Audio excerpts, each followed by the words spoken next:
But on the Friday the 13th of all days in October, I got a phone call about 10 o'clock at night. My brother had a nightclub. My dad had opened up the nightclub, and then there was a trouble down the road, and there was a guy getting picked on. My dad stepped in. My dad got beaten to death, and he got beaten to an inch of his life. And it was so savage that the fact that it wasn't just a beating, there was about 7 of them. They bit him across the face. It was just horrific. I was 21 years old, and to what I was faced with at that age of seeing what my dad went through, and he died of his injuries. He died of the injuries basically from all of the trauma that he received around the back of his head. And I came from a sporting family actually. In 1902, my great-great-uncle was a world champion boxer.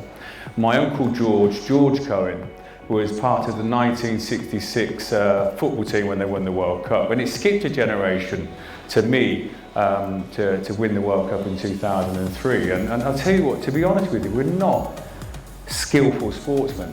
And that's the truth, and I'll talk a bit more about it later. We just work bloody hard.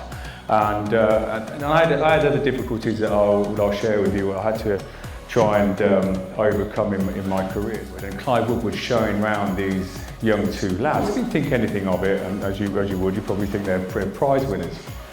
Our fitness trainer says it's time to get in the ice baths and all that kind of stuff. So I started to unchange. Don't worry, it's not too crude.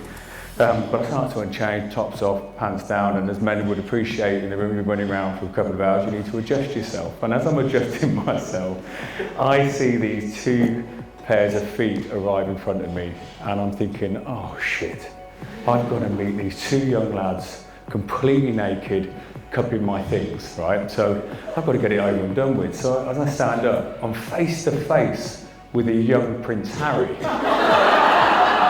And I've just gone, please do it. He shook my hand. I had a conversation with Claire Balding about this. He said, when do you come out, right?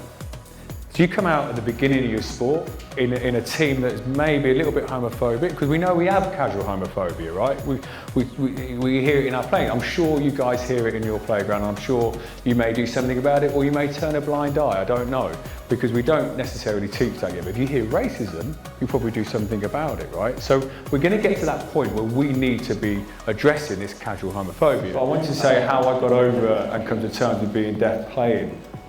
And it was basically, especially in a team environment, I felt that actually if I can't hear anyone, I was going to make them hear me.